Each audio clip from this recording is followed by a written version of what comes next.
Heyo, it's Shanti. Welcome to the Shanti Show. I'm here with Alyshia Dyer. I'm a Democratic candidate for Washtenaw County Sheriff. we out here, y'all. I do want to basically start with just a deep breath so we can collect ourselves. And you know what box breathing is? A what? Do you know what box breathing is? Box breathing? Box breathing. Is that the breathe in 3 out? Yeah. Yep. It's 4 out. So I just want to do 3 rounds of box breathing if that's okay with you. Okay. Yeah. Beautiful. Okay. 1, breathe all out. In. Hold.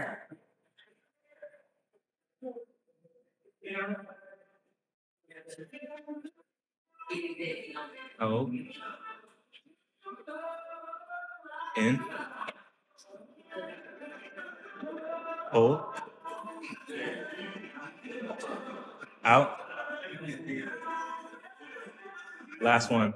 In. Hold. Out. I think I messed up a little bit there. That's fine. It's fine. It Sure. works, yeah. Did it work? I hope it helped. It helped me most definitely. Okay. So we started this podcast basically to get people's stories. I'm also an artist. I can't lie to you. I didn't want to get little features, but it's been growing into something that I am very proud of. I want to exercise a practice. As I say, at this next 30 minutes, I want us to do the best to know each other. Me know you and you know me as much as we possibly can. Okay. So trying to throw away all the formalities. Gotcha. Respectfully. All right. Obviously, keep your boundaries, but I want to know about you personally. First and foremost, I know you're running for sheriff. Can you tell us basically why you thought to run for sheriff? What made you feel as though you're prepared to do that, be in that position? Yeah, so I grew up in Washtenaw County and grew up to a single parent household. And when I was growing up, I had a lot of contact with the police and ran away from home a lot. And the contact I had with police growing up is really what motivated me to get into law enforcement. I was falsely arrested in high school and really seeing how there was a real need for officers in the community to be from the community where they're working, but B, really approach the role with more compassion, and ended up joining the police academy at Washtenaw Community College and graduated from there, and then started at the sheriff's office and worked there for 10 years. So 7 years I spent time in the road patrol division, which is your standard, what you might hear about when you think of policing. And then 3 years I was in the Marine Division where I did the same thing, but on the waterways. So water safety, patrolling the lake, stuff like that. And it was really in the Road Patrol Division where I saw how harmful our legal system was, not only for people in the community, but also for me as a worker being in that environment. And from having to work 16 hours back to back all the time, working sleep deprived a lot, responding to really intense calls, and receiving little mental health support, officer wellness support, and then also seeing how administrative decisions really impacted how I was able to operate. And so there were some situations where I was really in a moral dilemma where what was legally right wasn't necessarily what was morally right for me. Yeah. And trying to push back on an administration. One of the big things is we were always being evaluated on how many tickets and arrests and traffic stops we made. And I wasn't ever being evaluated on a lot of the community engagement work I was doing to try to really give young people positive things to do in neighborhoods. And after losing some young people I knew due to gun violence in our community, I made the decision to leave policing, and I actually went back to school. And it was in graduate school that I got involved in community organizing. And when I was working as a community organizer focused on health justice related work, we were actually organizing against the current sheriff's administration because they wanted to put a bunch of cameras in Ypsilanti Township and in partnership with Ypsilanti Township government. And that was one of those situations, along with just knowing from working there how many things really were falling through the cracks and needed to change. I talked it over with a bunch of community people and then made the decision to run. And, my qualifications, I think, really come from a deep understanding of how policing actually works, being that I'm the only candidate that actually worked as an officer at this agency, but also I'm a therapist for my day job. And so my goal is to really bring more trauma-informed mentalities into policing and approach things from a harm reduction standpoint. Okay. I appreciate that. Yeah. I appreciate that fleshed out introduction. So you're from Ipsy. You're from Ipsy. Yes. When did you move to Ipsy? Yeah. So growing up, first of all, I had a chaotic upbringing. So I probably went to 15 different elementary schools, moved around a lot. We were homeless, and settled in Ipsy in middle school and went to East Middle School, which is now actually shut down. Now it's, Ypsilanti Middle School because they combined. Mm-hmm. And then after that went to Ipsy High and then spent most of my adult life as well in the Ypsilanti area. Although I did move around a little bit in between. And then in Ipsy, I lived in a few different places because we moved around a lot just in the Ipsy area. And so lived over by the South Side for a bit, lived off of LaForge Road. There was a period of time I was out on Bagley Road. And so, I would say the majority of my upbringing, but then also as an adult. And then when I was a police officer, actually the majority of my time working in the road patrol division, I was in Ipsy Township. Okay. So I did want to ask you as well. So there's some things that you would like to change when you're in this position. I just wanted to know a few of the things that you saw beforehand, before you decided to run, that motivated you to be like, I could do this. Like I could make this change myself. Yeah, so there's just a lot. Just really realizing how, in my opinion, out of touch some of the administrators were with what was actually happening on the ground. And, one of the big things for me is traffic stops. I think that we need to reduce traffic stops. And my biggest goal is to actually reduce the low-level traffic stop. One of the big things I want to change is traffic enforcement, the way we do traffic enforcement. My goal is to stop low-level traffic stops like Ann Arbor did with their traffic stop equality ordinance, which a council member here, Cynthia Harrison, did a lot of work on. And there's just so many people I know that have had negative experiences on traffic stops. And it also, in reality, creates a situation where as an officer, I felt like instead of protecting and serving, I felt like I was being used as a pawn to generate local revenue for, local government. And I didn't think that was right. The other big thing, too, is bringing back in-person jail visitation. So children especially can see loved ones when they're incarcerated. I didn't know that they weren't going on. Yeah, it's all video. And well before the pandemic, they just went to video contracts. It's not the same.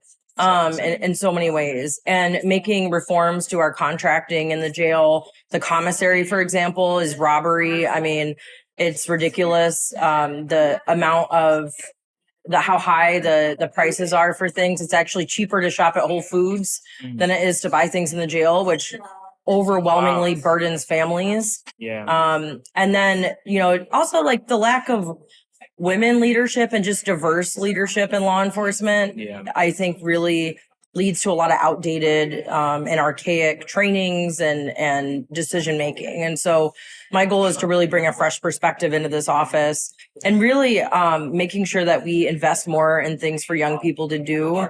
Growing up in Ipsy, I had the Boys and Girls Club that I used to go to. I was in theater troupe at the Corner Health Center. And I really feel like the more we can invest at the neighborhood level to give young people opportunities, the better communities can really build safety. Yeah. And so that will be a huge priority of mine as well. I love that. Paige G. Paige G. I don't know his government name. I ain't gonna say his government name, but Paige G. Okay. Paige G. We called you. Yeah. During our interview. Yeah. Hey, Paige G. We know you. He spoke highly of you. I'll say that. Yeah, it was so good to see him. And honestly, I still keep in touch with some of the young people I used to mentor when I was an officer. Because we would go on field trips. I would do carpool karaoke where I would literally bring a microphone in to work and hook it up to my patrol car. We used to do Kiki challenges in the park. I mean, that is the stuff I actually really enjoyed. The things I didn't enjoy was being constantly pressured to write tickets and, make traffic stops and some of those more punitive things. I completely understand. When we went to your banquet, Alex, hopefully we interview Alex soon. We'll talk about that. But Alex, he asked you while you were giving your speech. He asked you about a stop that you had where like a kid came at you with a knife, and I just wanted to know about your day and if you could tell the people that story as well. Yeah, so I responded to a call, and it wasn't abnormal that you get mental health calls because we have a severe gap in our community with we don't have unarmed community response. CMH tries to do what they can with the mobile crisis unit, but it's not enough. Yeah. And got a call for a mental health related call and responded. And when I walked in the door, there was a young person, and they were in an argument with their parent. They were having a mental health crisis. And as soon as they saw me in uniform, you could just see it in their face that they got triggered. Yeah. And they ran and got a knife, and then they started running at me with a knife. And I ended up grabbing their arm, and then the mom ran over too. And the mom was extremely fearful. I mean, I can only imagine the fear a mother was going through watching their child running at the police with a knife and seeing national situations where people are killed over those things. And it was definitely a very scary moment, and was able to grab the arm that the knife was in. And then mom actually came over and snapped the blade off the knife. Wow. And which was extremely helpful. Wow. Then we were able to calm the young person down, and were able to get them in the ambulance so they go to the hospital. And I think about that call a lot because our training would have been to react totally differently to that situation. Yeah. And it's, I also wonder, like, what if another officer showed up that didn't act like that? Or, and also just the reality of this is why police should not be the primary responders for mental health calls. Because even though I was trying to be nicer, smile a lot, I didn't look. People used to joke around that I look like a 12-year-old boy in uniform. I wasn't like the most intimidating officer on the planet, but just our look, the look of our uniforms, the police car, the presence we bring, it just really can cause trauma for people. And it was very apparent in that situation. I completely understand that. Being a therapist, so I know like there's multiple facets of your life. And therapy is most current. It's the transition to sheriff. I hope you get it, honestly. But being a therapist, were you a therapist first and then coming into the police officer position? Or were you was it the other way around? No, other way around. I was a police officer first. And, growing up, I had a very limited understanding of what was available for a job.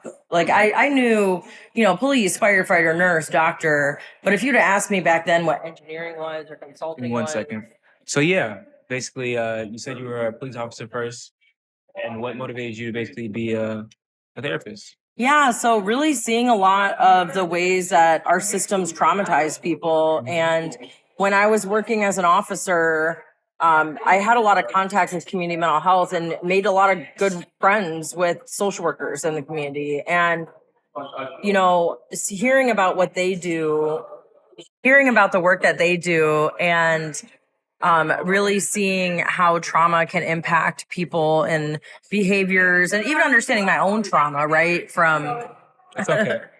Understanding my own trauma from growing up. I really was interested in social work and just learning more about how the brain works and how the brain handles stress. Yeah. And that's what motivated me to go back to school for social work. And then I ended up going back to school for public policy as well. And community organizing was really a passion of mine. And then one of my really good friends opened up a private practice and went into therapy. And then being that I had the MSW, I then transitioned to be a therapist. And so it wasn't planned, but it was a really good fit. And, I'm really glad I did it too, because I think so much of leadership in a police department is really about your emotional intelligence and your ability to connect with not only your employees, but really the overall community. And so it's why I'm really excited to bring a more trauma-informed lens into leadership there. Lovely. Guys, if you didn't know, we're in Sweetwaters. Yeah, shout out to Sweetwaters. Shout out Sweetwater. Shout out Sweetwater. Shout out Sweetwater. Shout out Sweetwaters. So we were talking about like my decision to become a therapist after being a police officer. Dope. I'm gonna pause. Do you have any questions for me? I know it doesn't matter. No, it's okay. No. Okay. So first and foremost, what would you learn from being a therapist that you feel as though you can implement into being a police officer, even sheriff? Yeah, so people are struggling. Yeah. I mean that is probably the number one thing that I've learned is this world is hard and people have unique barriers depending on where they live, what they look like, their identities, their financial situation. And, what I've learned is how to really help with talking through stress with people and being more aware of people's emotions, which I think is really necessary, especially in law enforcement, because, I really think that there's a lack sometimes where even officers, when they have good intentions, are just not picking up on people's emotions and they're not de-escalating. And so I think from being a therapist, I've really learned how to be more aware of that. And it's something that I think really adds value to really any profession. Because the more we can be in tune with our bodies and in tune with other people's emotions, the more that we can create safe spaces where people actually feel like they can thrive, as opposed to just having to, get by. At home, police officers really just on understanding that emotional awareness. Yeah, I would say it's really important for people to prioritize their own self-care. I think that there's so many times in law enforcement, one of the biggest issues I saw that doesn't get a lot of attention is a lot of officers are not taking care of themselves and they're bringing their own baggage and their own stress and their own biases and their own perceptions of people into spaces. And I think the more that people can really feel like their best selves, the better they treat people in general. And so I think that's really important. And also people need to embrace people with curiosity as opposed to automatically assuming that something's going to be negative. And I'll give an example of this. During the unrest that was going on after George Floyd was killed in the Ypsilanti area, there was protest. And I was working at the time and wanted to drive down to downtown Ypsi place and also was going to drop off water for the protesters and knew some people protesting. And this is while I was still working at the sheriff's office. And one of the officers I knew was so afraid to go there, thinking like, oh no, we can't go there because they don't like the police and they're afraid to go to the protest, like afraid to drive like near the area. Protest right now. Downtown. I was downtown Ypsilanti at the time, and just bringing and I'm like, well, like let's unpack that. Like, what do you think is going to happen?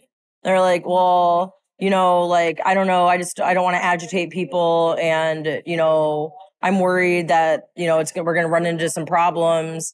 And then once we went down there, largely like I knew a lot of people, so it was a little different than I think like.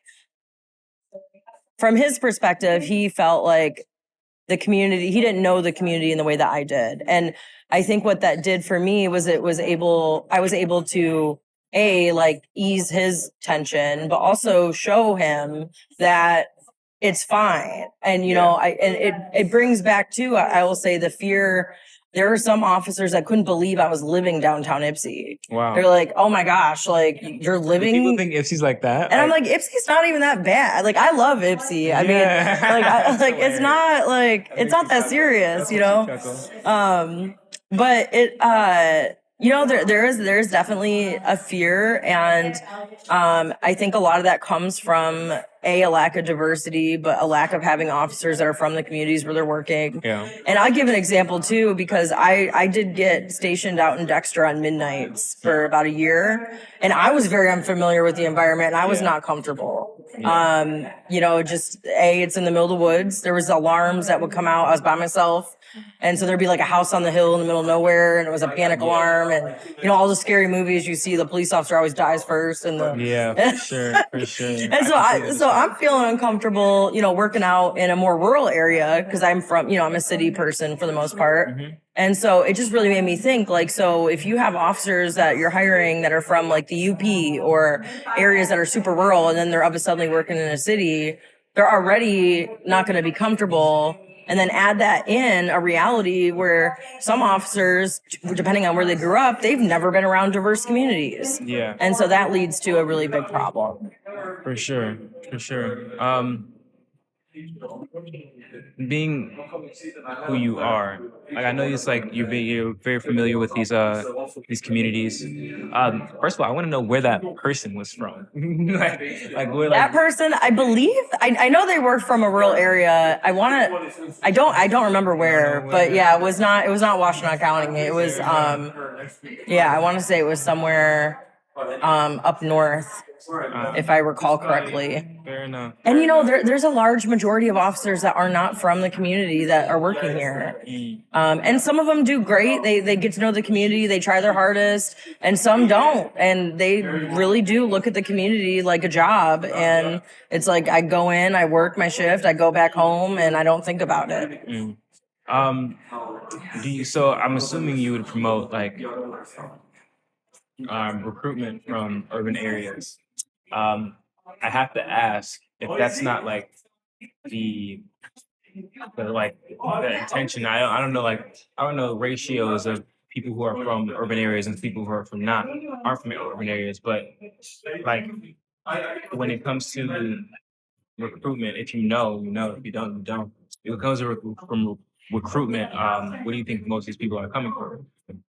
A lot of more rural areas. And here's the other reality. The sheriff's office is 87% white and mostly male.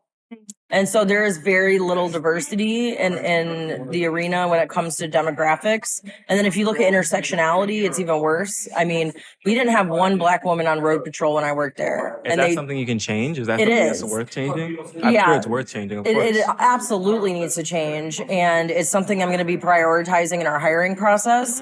And the other thing is we have to make our hiring process more inclusive for people, because if you're from a non-traditional background, it is much harder to get through our background investigation to get hired. Yeah. And so when you put in all these barriers, and they did this to women in policing, the reason we have physical tests in policing is because women wanted to join the police force. Yeah. Before that, they didn't have physical tests, or they would literally say you had to be 6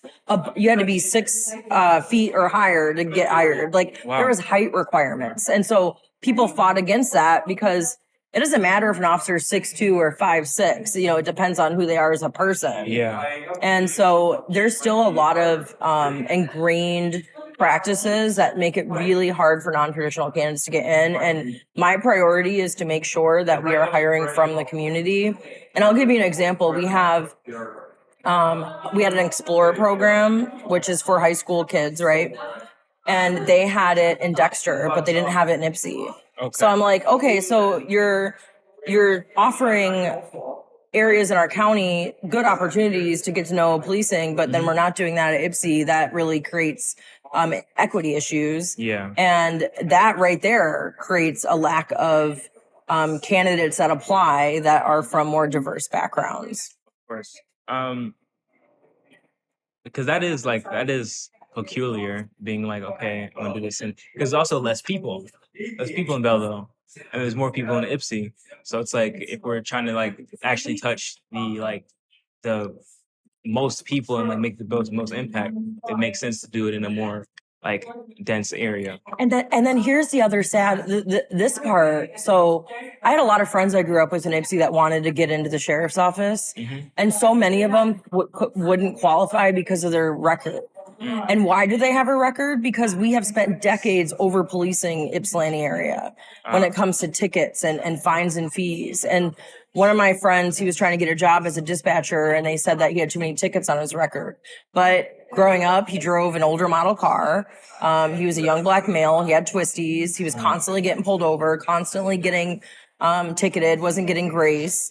And so we're also contributing to the lack of qualified applicants because our qualifications are made in a way that make it hard for people to get in. And we have created some of those problems. Yeah. And I think what's hard for law enforcement leadership is there's a lot of defensiveness around this, where it's like, we just have to be honest about this. I mean, when I was working there were people that said to me things like, if you see a white girl and a black guy in a car, that's a good stop. So like, that yeah, just like no, and like what's really messed up is like it is better now than it was 10 years ago. Like I want to hold space for that, but like we have a long way to go. Yeah. Like there's a lot of people that still think like that, and it's that bias, that like racism that just really creates a problem where we don't get people in the door. All right, part 2. All right. Don't tell me I did all this. I forgot the question now. Kind of forgot the questions. Do you have them written down? Nah. All right. But what's the why do you want to run for like sheriff? I want to know that. Yeah. So for me, running for sheriff is something that I'm really passionate about because of my roots and where I came from. And I grew up here in Ypsilanti area, and then I worked as a police officer in Ypsilanti Township as well as Dexter and Scioto for a number of years at the sheriff's office. And doing that work, I really saw the problems in our legal system and had a front row seat to seeing how administrative policy actually plays out in practice. And doing the work that I was doing as a police officer and trying to be more community oriented in our community, I realized that it's really hard to change things when you're just a rank and file officer. And I decided to go back to school after, trying to push back internally on things that I saw were really problematic, and got a degree in social work and policy. Then I got into community organizing and really tried to do more to change things in our local area that would really better impact our communities, especially Eastern Washtenaw County, where I grew up. And now running for sheriff is really important to me because as sheriff, I will have a lot of ability to change the things that I saw were really problematic at the department when I was working there. You grew up in Ypsi, right? Mm-hmm. Yes. What part of Ypsi? So I lived on the south side for a bit, and then I went to LaForge Road, and I was living on LaForge Road for a while. Then went and was actually staying with my grandma for a bit in Arbor Woods. Then ended up living on Bagley Street. And then from there, I also lived on Cross Street. And so growing up pretty low income, we moved around a lot. And so lived in a few different neighborhoods. I felt like you was a badass kid. She was look how she started smiling. She was a badass kid. So I wouldn't say that. I would say I had a pretty troubled childhood. And why was you bad? And, I was dealing with a lot of, internal trauma, and ran away from home a lot and had a lot of contact with Ypsilanti Police Department. And really, I think back then, it wasn't me trying to, go against the grain to get in trouble. It was more so really feeling, I think I was grappling with my own internal trauma issues, and that led me to, I would not go to school all the time. I can imagine you being one of them bullies in school. That'd be like, I was not a bully. That'd be like, I'm dealing with traumatic issues, so I'm gonna take it out on you. No, I was never like that. I will say I was always very nice, especially to my friends, because I really think the friends I had growing up helped buffer a lot of the stress I was going through in my home. And so that really really was important to me. My social networks were huge. And, you know, I didn't really have too much of a problem with bullying or getting bullied. Although I will say when I was going to East, my mom bought me some shoes that were apparently fake Iversons, but I didn't know that. And so I still remember getting, you know, bullied around that. Just, you know, people give me a hard time. It was on your ass. Wait, what year you graduated high school? I graduated 2008. 2008. Oh, you're not that old. Yeah. So, you know, what's also exciting about this campaign is, you know, I am representing a younger generation that's getting involved in politics. And some people have said, oh, aren't you too young to be sheriff? And my response is, I started policing when I was 21 years old. So I've been doing this work now for over 10 years and, you know, responded to pretty serious critical incidents in our community. And honestly, given my upbringing, I also grew up pretty quickly, especially obligations to take care of my brother as well as, you know, other family. And so I think that also raised my maturity. But I also really believe that younger people need to get into the space of politics and leadership, because what we're seeing is we are seeing a huge gap in intellectual capital involving millennials, Generation Z, when it comes to leadership spaces, especially in local politics. Let me ask you, just give me this one thing. Give us it for me. Okay. Give me a badass kid story that you laughed about today. I was like, all right, I'm gonna give you one of mine. It's like, wait, do I got one? Wait, do I got a badass kid story? Badass kid story. Oh nah. So look, my mom used to always like, you said you got your bedroom.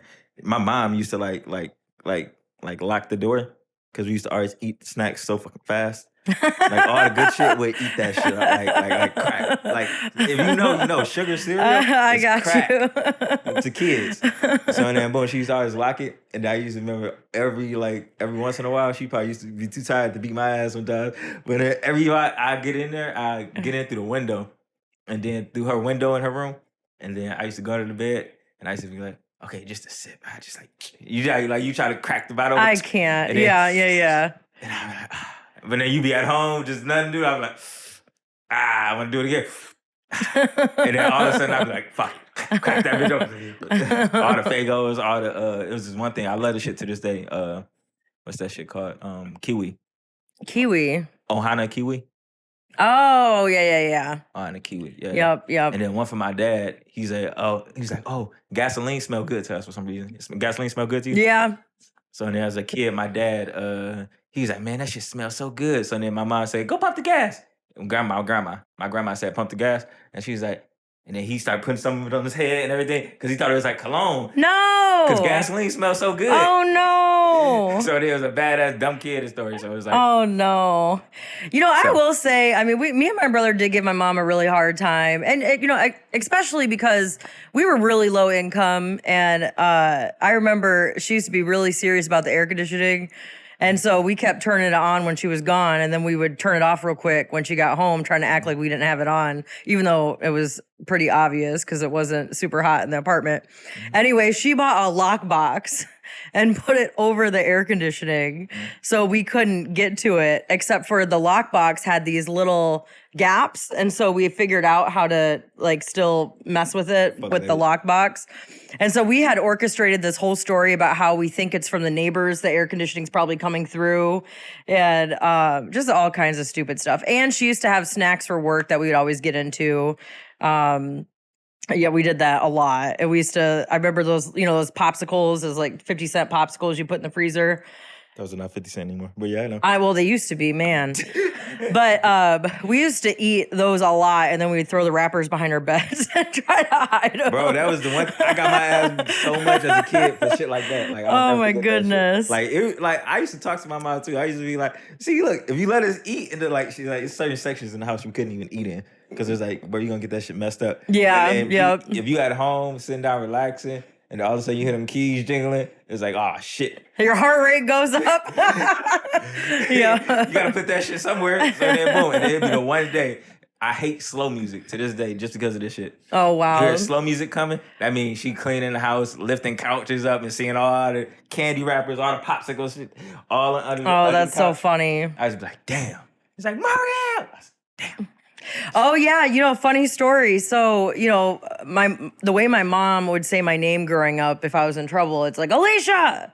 A very like deep, sort of loud, amplified voice. And when 4th of July is actually coming up, and last year when we were running the campaign, we had megaphones, and so one of my friends kept yelling Alyshia, and then people would say Dyer, and every time she yelled Alyshia, it would make me like instantly kind of tense up just remembering. It's just so funny. Talk about trauma. But yeah, my brother actually got in a little more shenanigans than I did growing up, and I was sort of his mom. He calls me his sister/mom, and I remember I used to have to get him out of trouble all the time because he would just run around, wouldn't come home on time, all kinds of stuff. You older than your brother or younger? Older. I ain't gonna lie. This is the same thing for my sister. Okay. You may be older than us, but do we still feel like, hey, you my sister? Like you gotta take care of you. Yeah. Yeah. Okay, that's normal.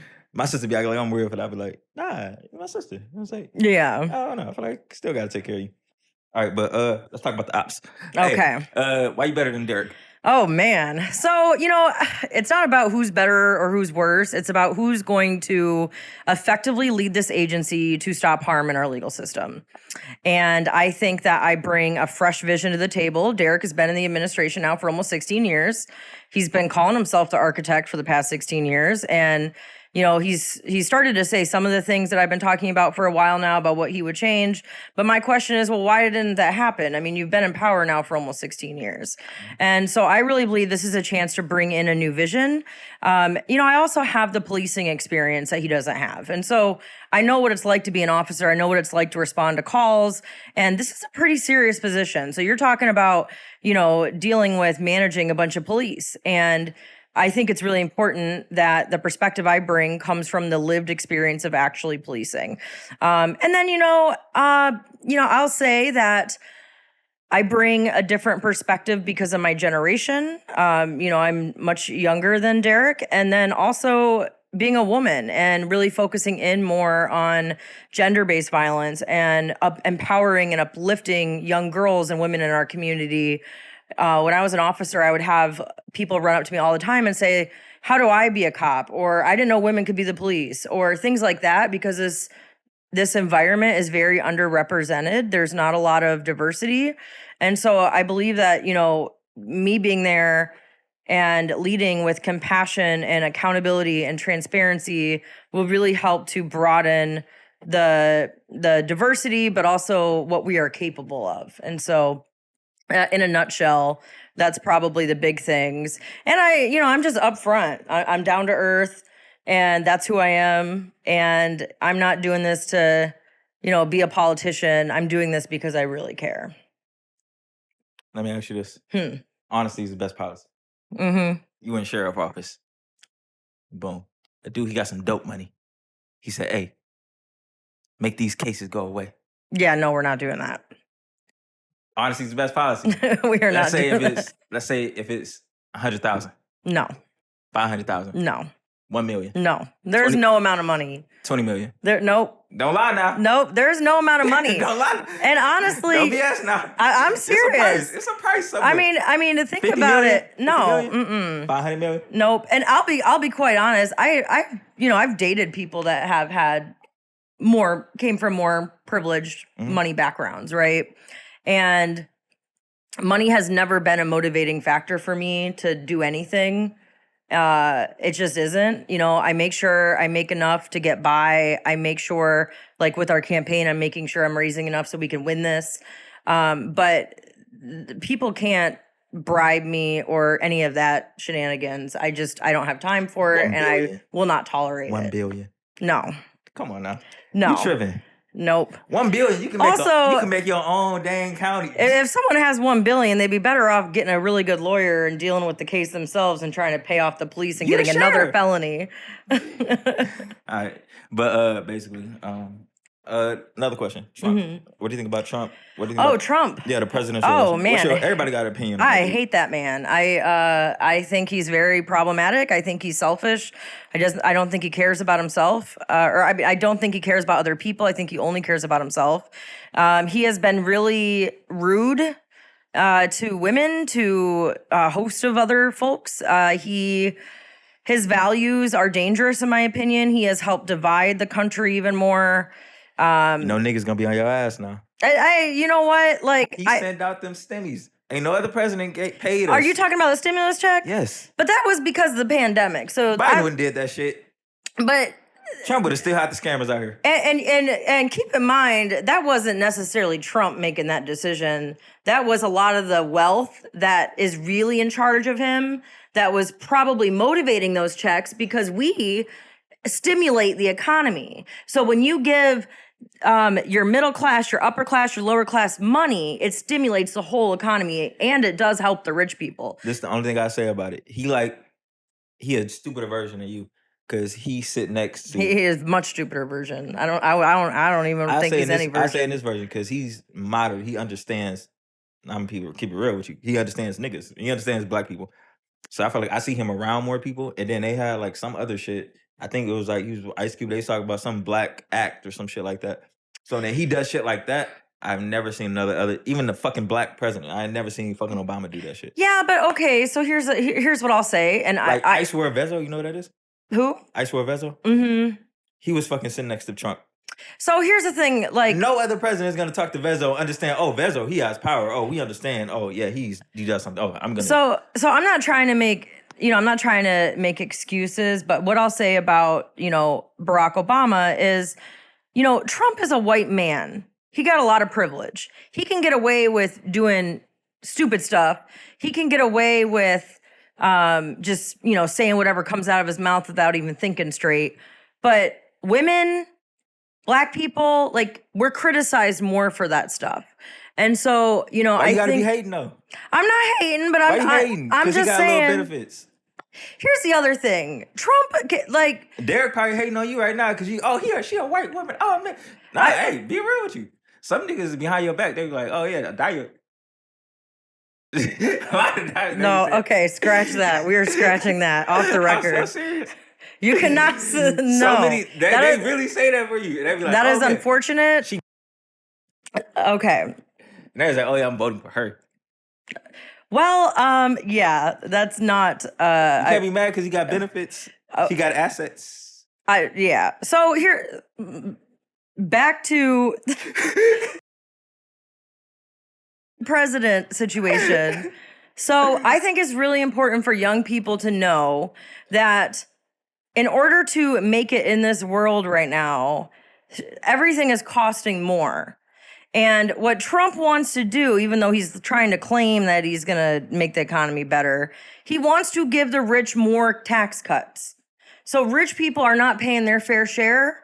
And then what happens is the economic inequality gets so much bigger. Damn, you don't think that's you don't think that's fair? No, I'm like, rich people should be paying as much taxes as poor people. But I'm looking into it and shit. Like even getting an LLC, like it's really like it's set up that way. Like, I mean, it's really problematic. And then also because business tax cuts and everything, like it's like all these people, all these businesses that y'all think are going on. It's like I see that they're like their business address is in fucking Europe and it's some country and it's really in that country because tax cuts there aren't 50 or 60%. So you may see Apple products, oh, it's a US thing, oh, boom, boom, wop, wop. But really their main business may be in fucking Switzerland because they do 2% tax cut, not 50, half your fucking check. You don't think that's not fair? Like, I want to be a rich man one day. I don't want to pay half of my goddamn. And in order to do that, like, it would be really helpful if we could save money and actually start building wealth. And then the way to do that isn't to give the rich more tax cuts. I mean, it's just crazy. Teachers these days are making a fraction compared to what their grandparents made. Oh, yeah. Okay, I see. And so it's like, come on now. Like, instead of doing that, we should probably pay, like, the people that actually do shit. And this is why I like Bernie Sanders. And I know Bernie's like, everyone's like Bernie, I don't know too much about that old nigga. He's been saying the same thing for years, but it's true. Like, the rich keep getting richer, the poor are getting poorer. And if we don't make real change to our tax system, we're going to have a problem. And it's not really related to the sheriff campaign, except we know that poverty and oppression can hurt people and then make it more likely that they will have contact with the police. Even if it's like you get pulled over, you can't pay a ticket, you get a warrant for your arrest. I mean, that's literally a poverty tax at that point. So many people, like, bro, when I have my car, like, I make sure I pay my taxes like I pay my tickets same day or the day after. Yeah, don't ever so forget. many people that, like, I know, like, more than my fingers that went to jail. That's the only reason they ever went to jail. Yeah. And it's so petty. I mean, you know, no one's like, I can't wait to get a warrant so I can go to jail. It's clearly related to financial and it's really issues. this. Like, I only know people that went to jail for the license. Like, so then you keep getting tickets or a warrant or something like that. But then I remember even my father, he was like, oh, I had you in Detroit and I had another kid in Ann Arbor and I had another kid in Ipsy. Like, bro, need to get a car. I had to still make money. Or, you know what I mean? So I really think that's like, what do you think about that? What do you think about, like, license and life? Yeah, so I think that traffic stops, especially the minor ones, need to stop. So my goal is if someone's driving hazardously, we're going to pull them over. But we're not going to pull people over anymore for your low level offenses. So, you know, if you got an air freshener, a crack in the windshield, loud muffler, tinted windows, those stops are not going to be happening under my sheriff's administration. And then I really want to make investments so we can bring driver's ed back to young people because, well, like I grew up, you know, in poverty and I couldn't drive until I was 18. I couldn't take driver's ed. My mom couldn't afford it. Then she really couldn't afford car insurance. So there was no way I was even going to get a car. So I had to wait till I was 18. And I know a lot of young people that just chance it and drive without a license. And then they end up getting ticketed and then ticketed again. And then they get suspended. Then they get warrants. And then next thing you know, they're never getting out of the hole. And so I ain't gonna lie, funny story about that. My me and my dad, we got our license at the same year. When I was 18. No, he was 50. He was 50. Wow. He never had a license. That's wow. So he's like, I remember I was driving and then he's like, Mario, you just got your license last week. Slow down. And I was like, you did too. Oh. So that was like a funny moment. But basically, I get what you're saying. Like, I get what you're saying. All right, bring the segue real quick. So, my mom, her favorite fucking show, Law and Order. I had a question. Do or whatever the dun, dun. Yeah, dun dun. I always wondered. I was like, hey, Mom, why the goddamn police always come after the nigga got killed? How come they couldn't be there when, he stole his car or something like that? And I was like, nah. And then she said, no, the police don't care unless somebody die. And I was like, that's the only time the police really gonna give a fuck. Other than that, the police don't give a fuck. Unless they making some money on their tickets or somebody died. What can you do to help that problem? Because even right now, I ain't gonna lie to you, I remember, like, this laptop. Somebody stole this laptop, like once in Detroit. And then my mom, she's like, make a police station. I was like, bitch, that shit don't work. He's like, no, don't do nothing. I know you did not just say bitch about your mom. Oh. All right. But then, it was like, she was like, that don't work. And then she was like, oh, you should probably still try it though. And I was like, to this day, they didn't figure that shit out. I actually found the dude that did it, and then I got it back. You know what I'm saying? So, yeah, I got you. Why is the police so goddamn slow? Yeah, you know, shit? I actually came across this a lot in patrol because I would respond, and sometimes people are already on edge because of their past experiences. And all right, nice way to tell niggas no. I want to know, like, your to other women out there. I want to know your theory. Because some people say, a lot of women, they be like, I don't know what the fuck I can say. I just said I was gay. I got a man. I just said everything. So these niggas won't leave me alone. So here's what I'll say. You know, men in general need to take a hint. I mean, if someone says no, no means no. If someone says, I'm not trying to talk to you, then that means they're not trying to talk to you.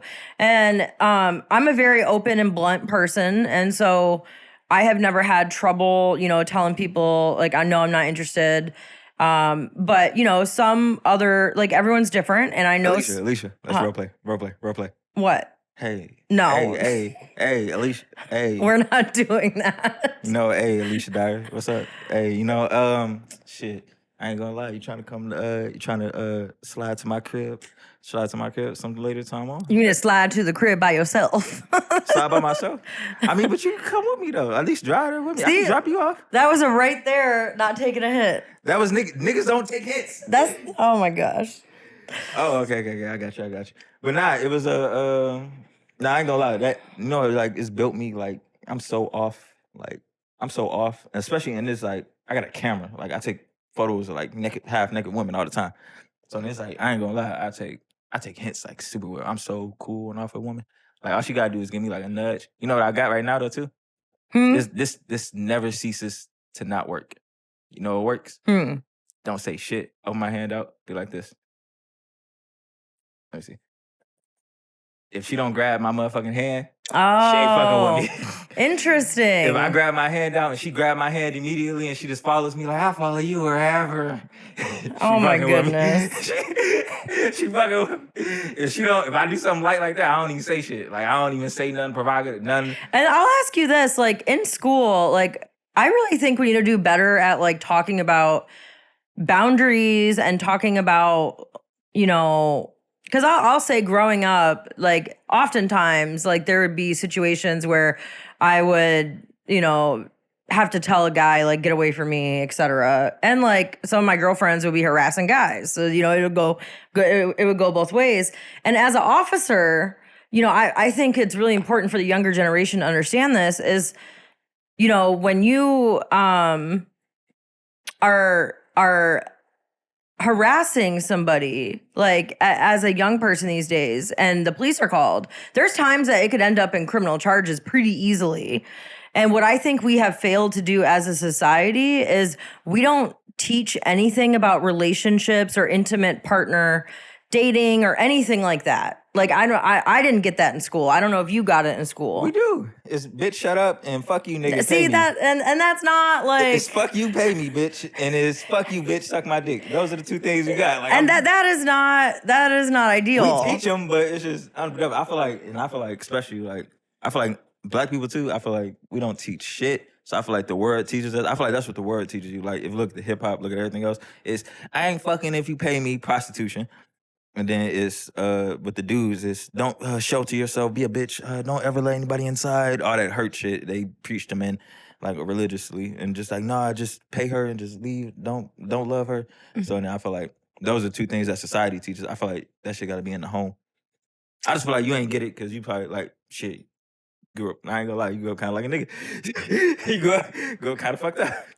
I can't. Okay. Like I'm just gonna say that. All right. Let me ask this one thing. People are ignorant. What the fuck does the sheriff do?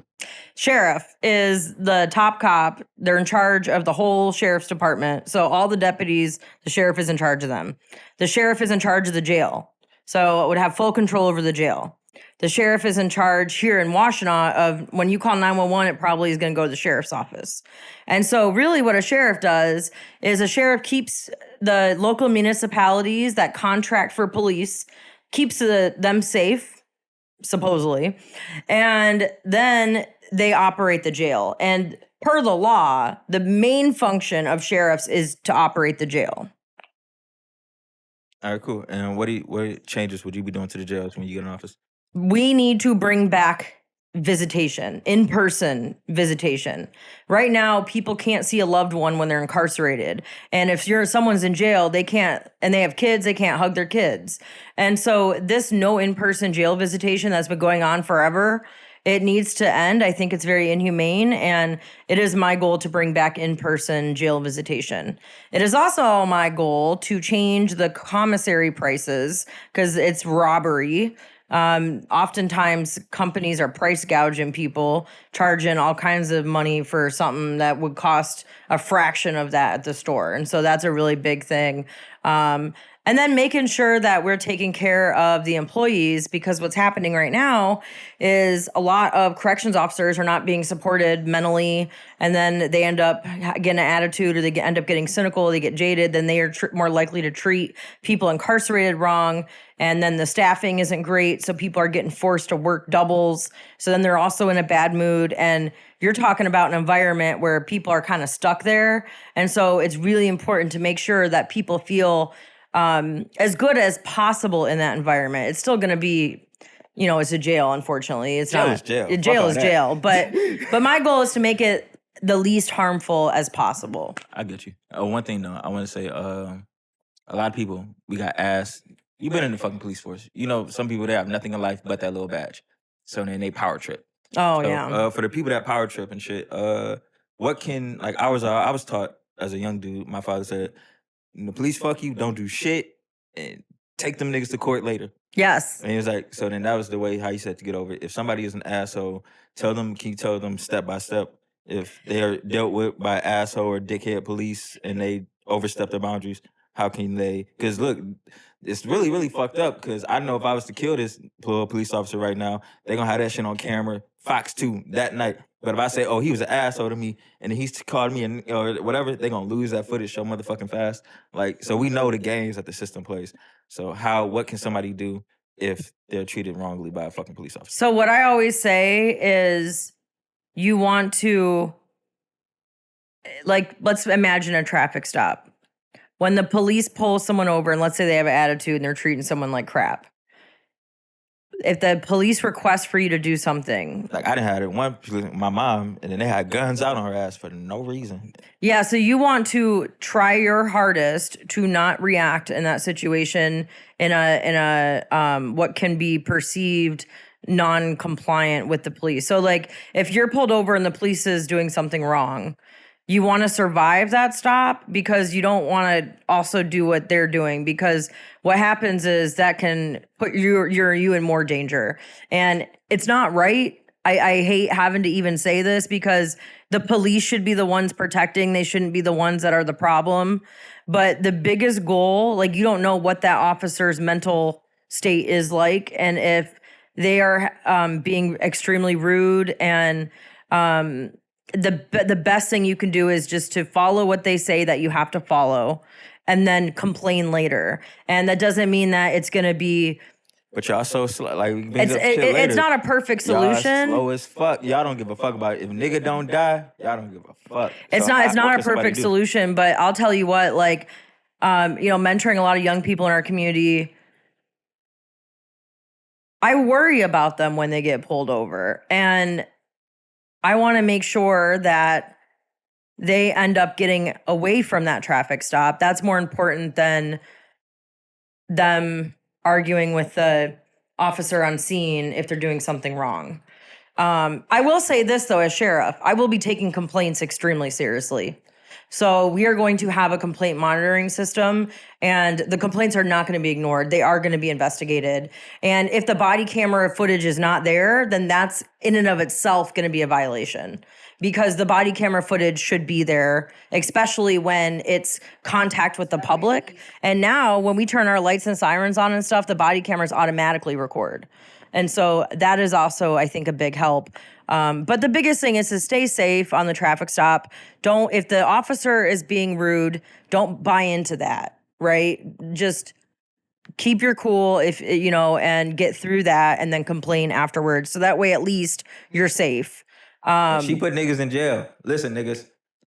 And then the other thing is, this is why I care so much about reducing traffic stops, because every traffic stop could be dangerous. And it is my goal to make sure that we are reducing those stops that don't need to happen, because they absolutely can be a tense situation. Let me ask you this. It was all right, yeah. This is one reason I got stoked when you gave me your number. I was like, oh my goodness. If these situations keep happening to me.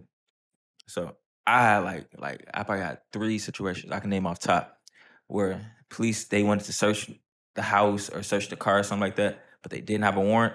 And I was like, no. And then their response was crazy. Tell me if this is like even legal. They said, okay, we're finna call the judge right now and get a warrant. And then waited a couple hours. More police officers came. I'm like, oh my goodness, bro. I remember it was 2 of them was in Atlanta, Georgia. They are super racist down there. That was the worst one. And I was like, damn, I was on my way to Miami. So I was like, damn, bro, I got a deadline to hit, bro. I ain't got time dealing with this nigga. Like, this nigga, I know he finna just wait there. He ain't got nothing but time to fuck with you. So I'm like, bro, I was like, So then I was like, fuck it. Search whatever. Do what you gotta do, my nigga. So then, boom. That's what we call coercion. Like, can they do that shit? Not under my sheriff administration. That's not going to happen. They can. I would call that an unreasonable search and seizure, because that took so long. And it's like, no. But I'm not a lawyer. The first one took an hour. It was at the house. It took hours, like 2 hours. Like, I'm not even kidding you. It was in Detroit, Michigan. It was in Detroit. I was at my auntie's house. Boom. My little cousin was in there. And then, boom, police came knocking on the door. I was like, no, don't answer that. It was like, oh, police? No, I was like, no. And I was like, boom. And then I talked to them. Because I was like, no, we know you in there. I was like, all right, cool. I was like, what's up? And then they said, "Oh no, we want to search." And I was like, "I'm straight." And I was like, I just said, "Dip." Oh, Like, actually, can I bring something up? Because you just made me think about it. Mm-hmm. When you responded with, "I'm straight," I grew up in Ipsy. I know "I'm straight" means like, like you are not coming to my house. No, I made it clear. I ain't say I'm straight. I said multiple like different ways. Like, but some people will say that. This happens to young people all the time. When police are interviewing them, they might say something that's like more so their generation verbiage, like "I'm straight, I'm good, nah," you know. You gotta be straight up. And the police that aren't like in the now and aren't from here, didn't grow up in the same community, they might take that as you said yes.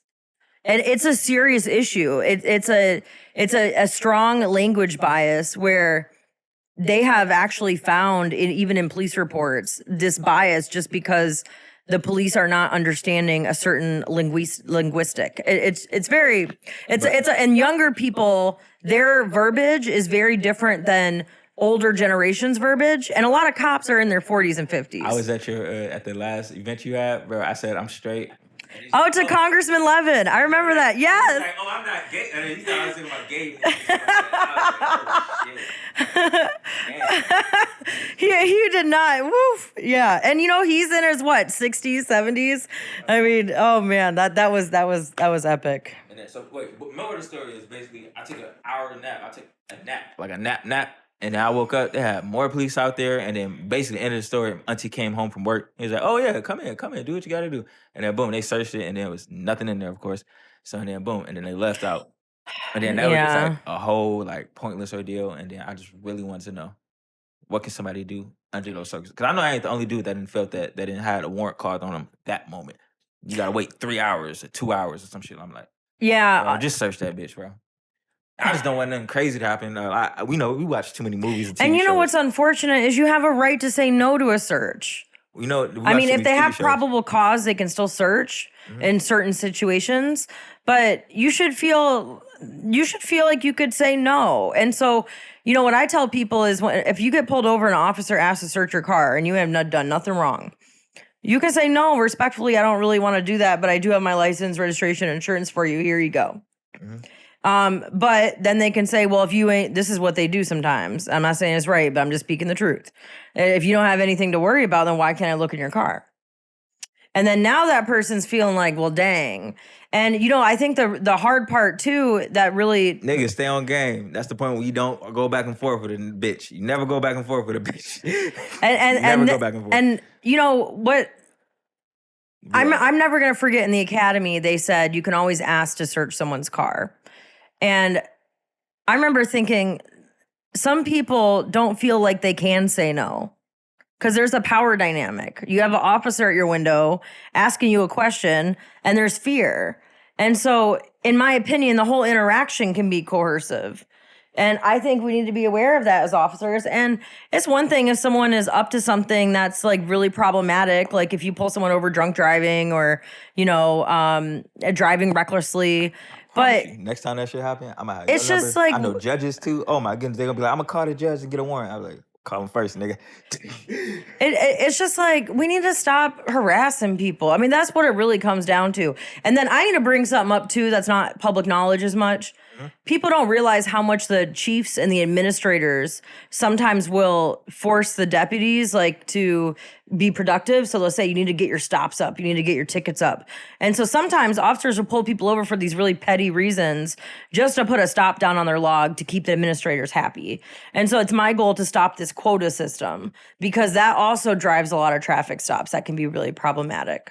Understand. Let me ask you this. It's a road. A train, right? Okay. Train. This train's finna hit 10 people, random ass niggas. One person you love. It gotta go that way or that way. Which way you choosing it to go? Oh, is this the trolley argument? Okay, so there's 10 people on one side, and then there's one person that I love. Are the 10 people on the other side strangers? You don't know them niggas from a fucking can of paint. Okay, and then the other person is the person I love.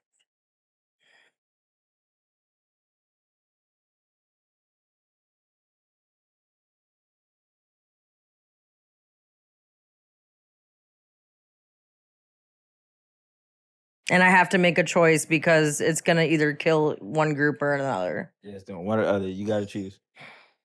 I'm trying to think like who I love that much. Like who's the person I love the most? Probably my brother. And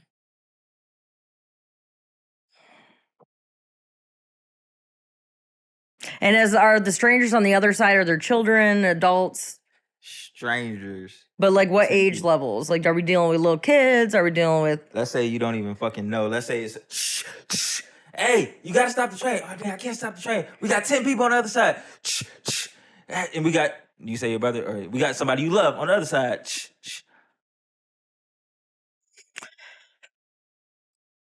It's hard because I'm not in this situation, but I would probably instinctively want to save my brother. I think if I could see the groups and if it was like younger people that would impact me more. I don't know. That's a tough call. But you saying bro? Probably. Saving the bro. Also, I'm not trying to get my brother to fight me, so. Let me ask you this. It's controversial a little bit. Free Palestine, Palestine shit, you into that? So, yeah, I've actually learned, I'm going to be very honest about this. I didn't know much about this until probably in recent years. It's probably graduate school that I learned more about international conflict, the Middle East. And so, my understanding of what is going on in Gaza, what is going on in Israel was developed in recent years. And what I believe is going on is you have a situation where Hamas in Palestine ended up kidnapping and attacking people in Israel. And after that happened, Israel hasn't stopped still on trying to commit genocide. Like they're letting that shit load on them fuck niggas. They are at this point they are almost. It's like, when is it going to stop? And two things can be right. It can be right that Israel was harmed by the initial October incident where Hamas kidnapped and attacked and killed people in Israel. Like that, we can hold space for that causing pain. But at what point do we say enough is enough and this is a genocide when you see them devastating and wiping out? You know how I think about it though? And how I really do think about it? Like, put me being a Christian or everything else aside, just on the human aspects of it. Like you said, your brother. Like for me, it's probably sister. I got a little brother, he's 10 years old. I got Parkridge. I talk to little kids. I know little girls, like they love me. Like if somebody did something to them or somebody messed with one of mine, I can see why they going this hard, why they going this crazy. Cause like I can, you know what I mean? But then what does that do? If you got children or something like that, that rage will never stop. So now I see why they not stopping. And that's why I understand it. And that's why I just leave out of it. And then here's the thing though. What are you gonna do? Wipe out a whole population of people? And then that doesn't bring back the people you lost. But you gotta understand, if it's somebody that has love for people, or like you probably, you got like nephews and nieces and shit like that, right? Yeah, but that's like saying you got love for them and be like, oh man. This revenge mindset, like, especially being a police officer, that's all you know. Niggas killing niggas. But like, so you kill one of my brothers, boom, I'm gonna kill one of your brothers. And then your brothers kill one of my brothers, and then that's how most of this gang wars starts. Oh, I could go on for days about that. But this revenge mindset can be really harmful. And what I always say, and I'll say this as a therapist, no amount of revenge is ever going to make someone actually feel better. And then all it does is pass on pain to even more people. And what we need to do is we need to get in the habit of figuring out ways to heal ourselves when we are harmed, because you can't rely on retribution, revenge, and all of that to make you feel better, because it's just not going to happen. Talk from a real person perspective. Somebody watching this right now, they just killed my mans. You know I'm pussy if I don't go kill that dude, right? You know I'm pussy. Number one, you gotta look. I'm pussy if I don't do nothing to him, because he right there down the street. We know where he at. And that's something. He just killed my mans. What can I do? What do I do to stay sane and to keep my sanity and to not go to jail and not to be harmful? So I think it's finding ways to to deal with that grief and deal with that trauma. And knowing that the person that you lost probably wouldn't want you to be in the same situation where you could end up dead. Nobody I know that cares deeply about someone wants them to die for them, right? Like, and when you react in those situations off of your emotional brain, you're putting yourself at risk, and then it just keeps happening back and forth, right? So you end up killing the person that killed your friend. Next thing you know, the person that, someone, the friend that you killed is going to kill. It just keeps going back and forth. And if we don't learn to deal with grief and trauma and get past that, all it does is create more devastation. And, it really hurts people's families. And I'm talking about, what can somebody do to grow and get past that? What do you do to get past your grief and trauma? So what I do is I sing. I like singing. I like music. I like karaoke. I like writing. Those are things that make me feel good. And what I tell people is, like, you have a passion. Everybody has the things that drive them. And so the things that drive them are the things they should be doing, whether it's rapping, whether it's, doing art, painting, whether it's doing acting, or, some people like to travel. Some people like to go for walks.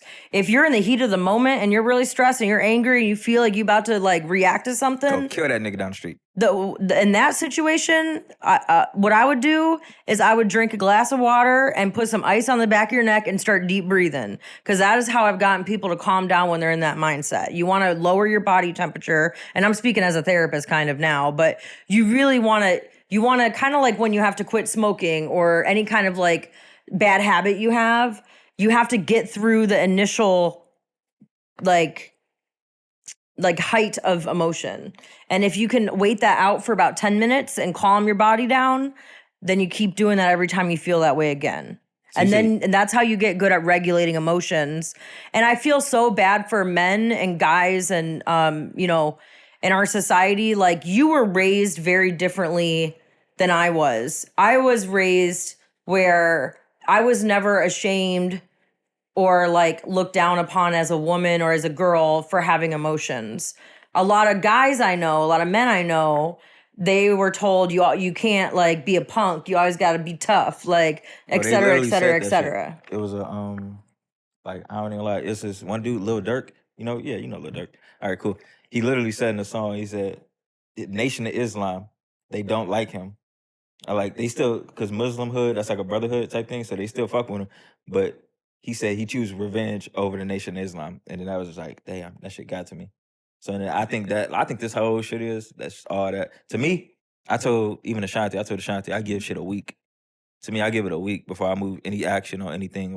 That's a really responsible. That's what I do. I give it a week before I give any real response. I remember I was going to talk crazy on my Instagram one time, and I was like, "Damn!" I just told you, I got little kids watching my shit. Right, and the other thing, I got 10-year-olds and 13-year-olds. You want to set a good example, and the other thing too is I always think when I do something, 10 years from now, what is this going to look like? Will this matter? You said 10 years? 10 years from now. So when someone pisses me off, and believe me, I have people on this campaign trail, they try me sometimes. And when I'm really pissed off at something going on, some, drama or attacks I might be getting, before I respond, I think about it. And then I also think 10 years from now, what am I going to think about this? And it's probably not going to matter. So. I got you. And then, therapy. I want to talk about that shit though too. Cause they've been fucking I look at the statistics. I'm mad I don't memorize them. But statistics for niggas fucked up. ADHD. All black boys, ADHD babies. And plus you a white lady. White ladies don't understand niggas. I feel like that's a big thing. Do you see that? Oh my gosh. Oh, whew. So I remember I'm not even gonna lie to you. It's so crazy even talking to other people my age and really being honest, because I feel like with this camera I get to so many people's stories. I'm telling you, I'm just dumbing it down right now just to say the time, but really, it's most boys, they get misdiagnosed. Yeah. The state gives them money. They get their parents money for having a fucked up kid. School get money, having a fucked up kid. Parents get money. Everybody wins something except for the goddamn kid. And the kid gets fucked up in the system. So I think what's going on a little bit is ADHD is honestly misdiagnosed often because of the cultural barrier of like a lot of white women who are teachers don't understand Black children, is one problem. The other problem is ADHD, like the symptoms of ADHD can be misdiagnosed when it's actually childhood trauma. And if you look at the way like systemic racism and institutional racism, structural racism, oppression in society, trauma in the neighborhood, etc., trauma can look like ADHD. And so explain more. So I'll give you an example. When someone has trauma they're dealing with, it's hard for them to sleep.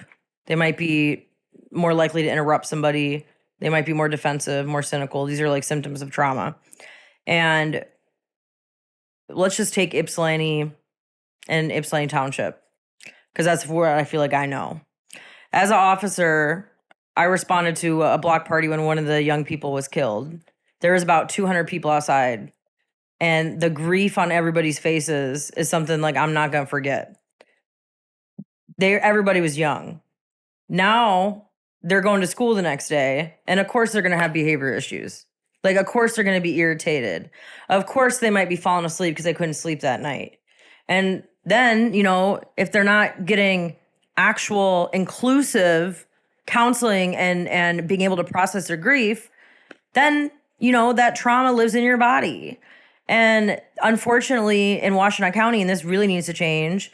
And I think there's a lot of awesome people in the community doing work to change this. You know, shout out to Leah Mills Chapman. She is a trauma therapist and, you know, one of the few Black women trauma therapists that were at CMH, Community Mental Health. And so in the therapy world, it's a whole bunch of white women. So, I mean, like, I've had people reach out to me, friends, like, hey, can you find me a Black man for a therapist? Good luck. Like, it's hard. Like, and it's like, as a woman, when I look for a therapist, I would like to have a woman. Well, I have all the choices on the planet.